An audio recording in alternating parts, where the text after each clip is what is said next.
Okay, this video is going to be just a bit different. This is the video before splash day, and we have some things to talk about.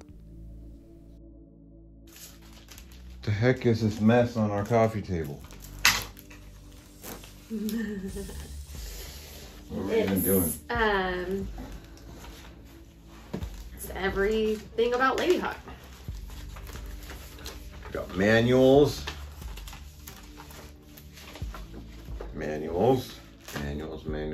and spec sheets and spare parts list and manuals. Basically everything that's on the boat has a sheet and a very large binder now. Hi, I'm Whitney, and this is my husband Cameron, and we have found ourselves in the middle of a big project. This is the Lady Hawk. We will turn this boat from a rotten mess to a beautiful vacation getaway.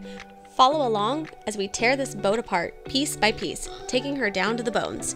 We want to document the work and perseverance it'll take to put her back together and bring her into modern times. The end goal? Show our young kids what life is like on the water by exploring our backyard, the Salish Sea. Watch this wild, crazy adventure unfold. So, launch day.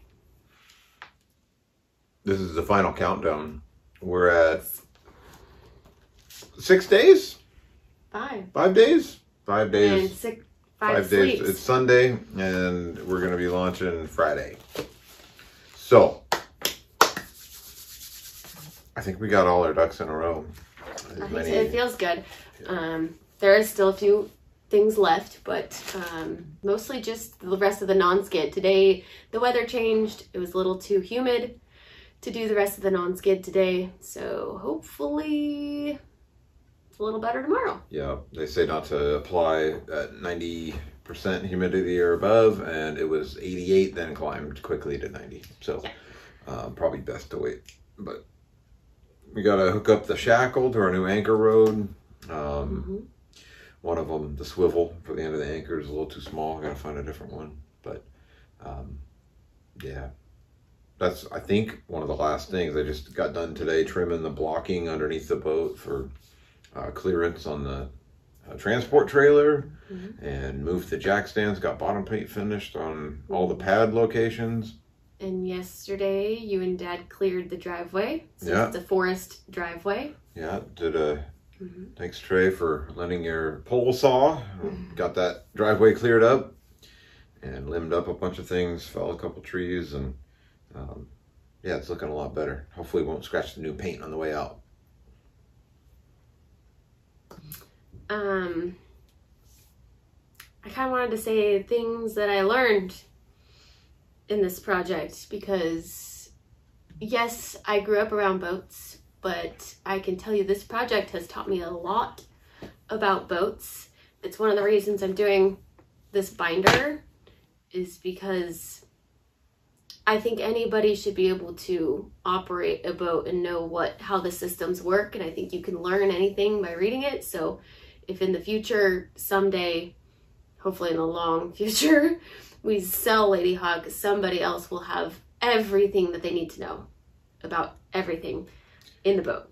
Down to like the types of paint, yeah, I have a whole resin, list. Polyester resin, what type of fiberglass, what type of... Actually, need to add that to this list. Caulking, what type of butyl tape, whatever, you know, we'll mark all that down that we used. And because that's been the most frustrating thing for us. It seems like every project you have to figure out what is the right adhesive to use, or what is the right sealant, or what is the right... what was used before. Like, it would be a lot easier in a lot of these things just to like touch it up, or not just like rip everything out. And so I feel like stuff like this, it's just the little details. I think we are overall in the project, our order of operations was just like way out of whack. I mean, we started with this rose-colored glasses version of the project where we were just going to perform a beautification, and you know, the more and more we dove into it, it was just clear that was not going to happen. And so like just last week, last week, Thursday and Wednesday and Thursday, we sanded and painted the bottom and that just threw plumes of, red bottom dust. paint dust over the entire tent, and it permeated into the boat, and it's just everywhere, and it doesn't clean up really nice. So that should have been done, honestly, before we even painted the exterior. Well, we didn't know that the newer bottom paints, a lot of them can actually sit open to the air. For an extended period of time, like up to a couple of years. Even. Yeah, like we didn't know that. And I feel like if we would have known that the bottom paint could stay on for 2 years, we should have just started there. Like that was messy. That was way too much mess. And so I had to scrub the whole boat yesterday just to get... For the fourth time. Yes. I think the fourth time. And it's just, you do it before paint, you do it after all the sanding, you do it, before you do your non-skid, you do it before you do your caulking on your windows, whatever. At this point, we've gone through and tested, I'd say 90% of the systems. And I think, the few things that are remaining are like, things that need raw water input, so toilets and raw water pump. We've got that tested with a hose. Yeah, bow thruster. Although you got a green light today. Yeah, so I powered up the control box and got a green light on the controller, and I was like, ooh, it's green. It's not blinking red or yellow or whatever, and shut it right off. So you're not supposed to run them dry. It says it like 15 times in the manual. A lot of times. We didn't do a lot of filming this weekend. It's just kind of... Or the last couple of weeks, really. Like, it's really been kind of a push to the end. Like, do or die. And, like, we really wanted to get the boat in the fall. Yeah. I mean, the goal was last summer. So we're a little behind, but... It didn't happen. And, but the reason to have the push to put it in the fall instead of just waiting till spring is that now we get to use the winter and slower, less busy times to go practice our docking. So I think there'll be, time to add maybe a diesel heater upgrade or... Oh, there's a lot of... There's a bunch of stuff. Well, okay, so we've been cleaning out the boat a lot in the last week and a half. And taking things off that we're no longer using. Like, we finally finished all the sanding. So all the sanding stuff, we're just bringing it home. Because if we need to touch something up, we'll just take it there. We don't need to keep everything on there. And so we've come across quite a few things that were like, oh, that's a future project. Yeah. We actually have a drawer. It's called the Future Project drawer, where we just stuff a bunch of stuff in there that... it's really heavy now. Yeah. We need 2 Future Project drawers, I guess. And we stayed the night on it one night. So we stayed the night in the tent on it with the kids and everybody, just to test the systems, make sure everything was working properly, and just kind of figure out where the shortfalls were, what we were missing. So how to feel. It was really all about the feel. It was just kind of trying to have some fun with it, bring some more joy back to the project. And the kids loved it. Yeah. They thought that was so fun. And they didn't want to come home this morning or this afternoon. But I don't know. It doesn't feel like we're at the end, honestly. I know we're kind of... It's just the beginning. We're kind of completing things and being, well, I guess that's good enough. I guess we should put these things on the floor for transport so they don't fall over. And that's really weird. Yeah. I know. It doesn't feel real, and I don't think it will quite feel real until we're done and in the water. But just bringing the cushions in made such a big difference, and I've been focusing more on the cleaning up and decorating and the fun stuff that I thought that was going to be the whole project, honestly, when we started. Definitely most of it, right? Yeah, I thought, oh, we have these few structural things to do, but after that, it's just decorating. Up a wall, we'll paint. When we got paint on the wall, you thought you were 75% there, right? Yeah, and that was maybe 25% there. Maybe. I know, we got the headliner up, and I was like, we're doing it definitely. If anybody is thinking of doing a project like this, seriously, take a long, hard day where you don't do any work and all you do is investigate, and you actually line out the projects, and you actually, there's definitely going to be stuff that you cannot know until you get into something, but we just went about it so backwards. in certain aspects. Like, it's tricky. I mean, hindsight. But we 2020 is like, yeah, of course we would do it differently now. But I think we needed to do the headliner first to see the potential of like an updated space. I think if we would have just gutted everything, I think I might have put the brakes on and been like, you know what, never mind. Too much, right? Yeah. See, I think knowing what I know now, I would probably do it all again, honestly. But of course, just differently. I would do it in a different fashion, but I would get to this point again. Yeah. Obviously in a different order, but yeah. It's just like just like any like home renovation project, you might as well just gut the whole thing, start over at a certain point. And we basically ended up doing that, just like one little piece at a time. And I think we could have gotten done a lot faster if we had just kind of jumped in with 2 feet in the beginning. I think our overall trust in the workmanship or previous owner and previous owners, maintenance and all that, it just, the more and more layers you peeled back, you were just like, oh, and now I don't trust that. Therefore, this whole system is now garbage in my mind. Or, you know, after so many frozen pieces of copper that you're trying to get onto a new fitting and it doesn't work, and you're just like, okay, well, how many of these existing 30 fittings are going to be a leak point later after I, pressurize it? So, finally.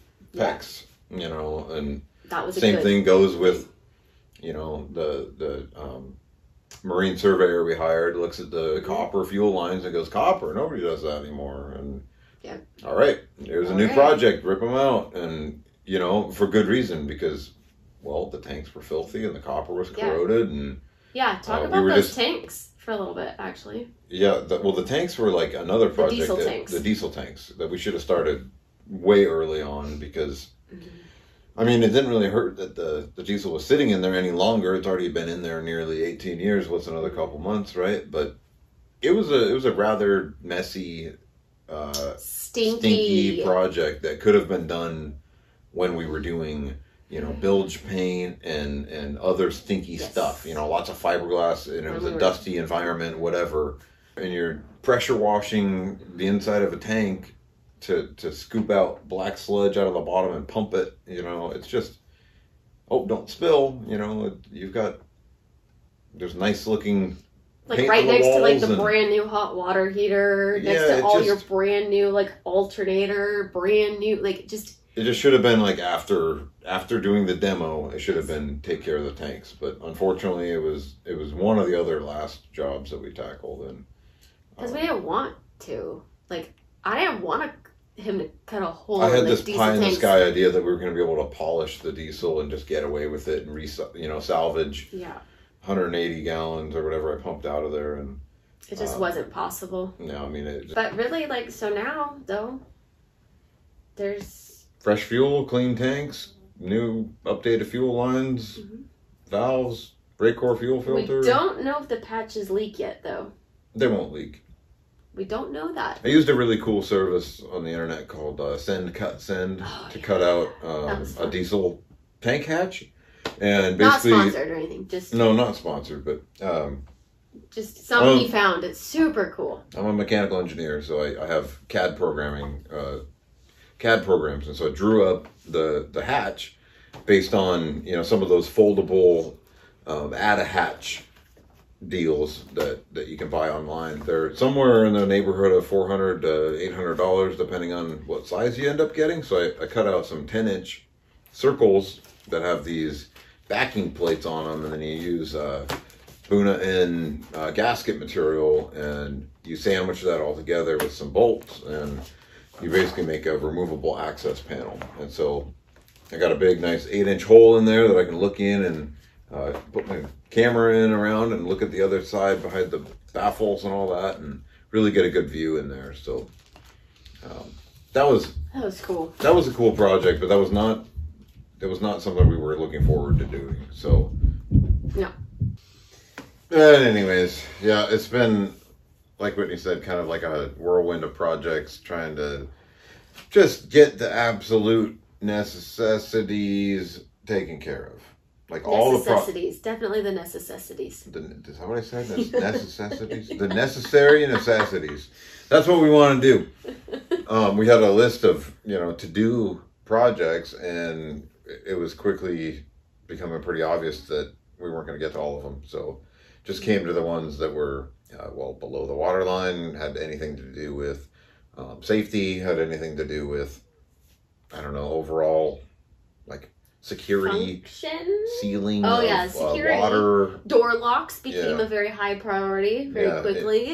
Exactly. Stuff that we just really hadn't had to worry about. Weather stripping, bedding, all the deck hardware, making sure that's not going to leak, because now it's going to be out of a tent and exposed to rain. Yeah, so. Which we found out when I washed the boat, the port lights need new seals in them, which we kind of knew, we just kind of forgot about. So I gotta figure out where to order those. Thought we were gonna get away with just wrenching them down a little tighter, but no, the rubber's really crusty. So. I only got a wet bed. Whoops. So now that all the necessary necessities are done, I think we're ready for splash day. Yes. I think we're ready.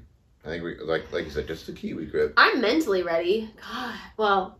No, you're not. I'm a nervous wreck. So, I don't want to. So like. I don't want to. This side of her is totally ready. This side of her, not ready at all.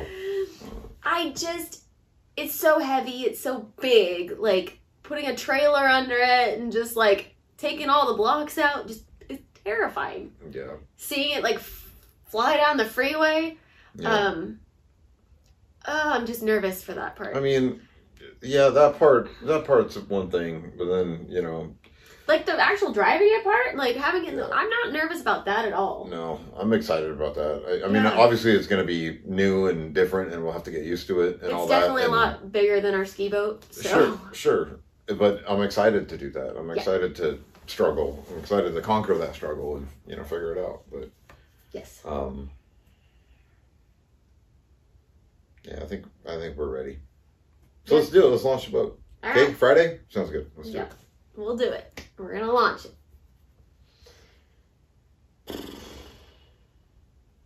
Cheers.